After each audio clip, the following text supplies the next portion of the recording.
It was the 10th of August 2018 and a young couple were going about their day in their Forest Lodge flat in New South Wales. The couple were 28-year-old Blake Davis, an aspiring actor who had landed some small roles on Australian television, and his girlfriend, 23-year-old Hannah Quinn. Suddenly, their front door flew open. Jett McKee, a 30-year-old aspiring rapper, had kicked in their door. He was high on the drug ice and was armed with knuckle dusters, cable ties and a replica gun.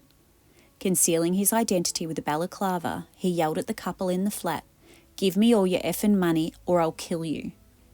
When Blake and Hannah refused to give Jett any money, Jett punched Blake in the head with the knuckle dusters, fracturing his eye socket and knocking him unconscious.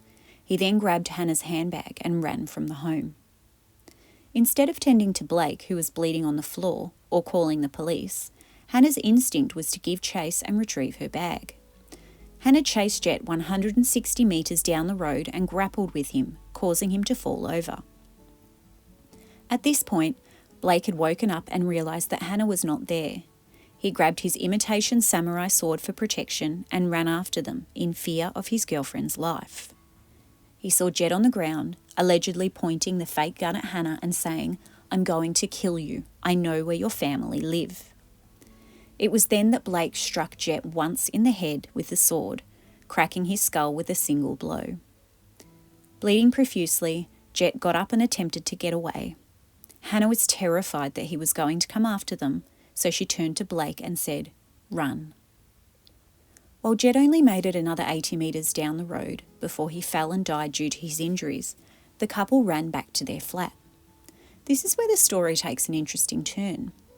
Instead of calling the police, they hid the sword in their backyard and hurriedly packed a bag with nunchucks, a toy pellet gun, and over $21,000 in cash.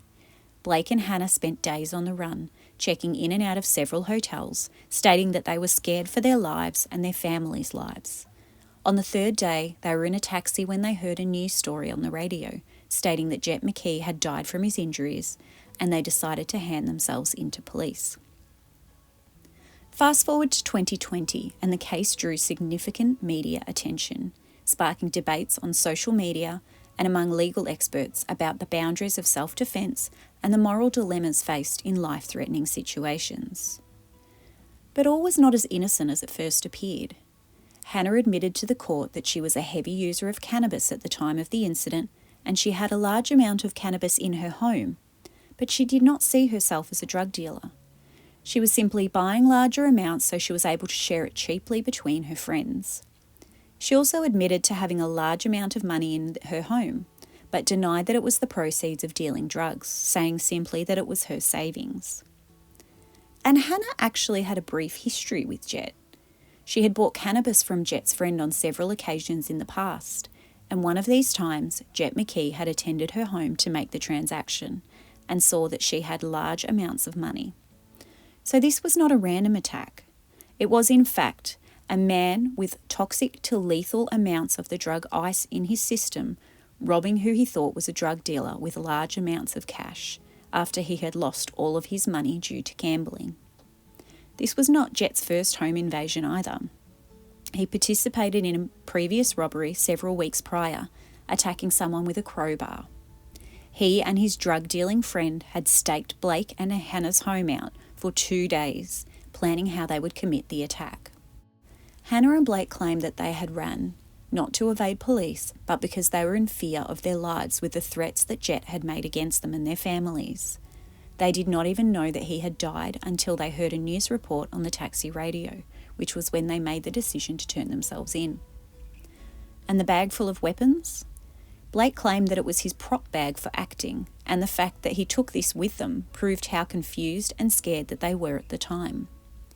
Blake previously suffered from post-traumatic stress disorder and anxiety, claiming that these conditions, along with Hannah's attention deficit hyperactivity disorder, contributed to their response. The judge admitted that the home invasion would have been a horrifying experience for anyone, but more so for Blake with his mental health history. She admitted that Blake had no prior history of violence and was of good character until his recent involvement with cannabis. He was just reacting to the extraordinary event that occurred that day. While he was defending himself and his girlfriend, Jett was not an immediate threat at the time, therefore striking him in the head with the sword was an unreasonable response. The reason that he was not an immediate threat?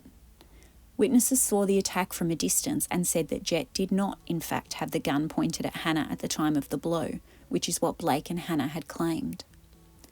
Both Blake and Hannah expressed their remorse of the outcome of the incident, but continued to claim that they were in fear of their lives.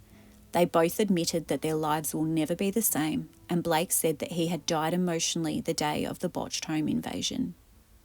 Blake was found not guilty of murder, but charged with manslaughter by excessive self-defence and sentenced to 5 years and 3 months in jail, with a non-parole period of 2 years and 9 months. Hannah was also tried for murder, but the judge directed the jury to find her not guilty partway through her trial. Hannah was then convicted of being an accessory after the manslaughter and received a 2-year community corrections order. So what do you think? Was it self-defence because they were in fear of their lives, or murder because they chased him down the street? Was the sentencing fair? Tell me what you think in the comments below.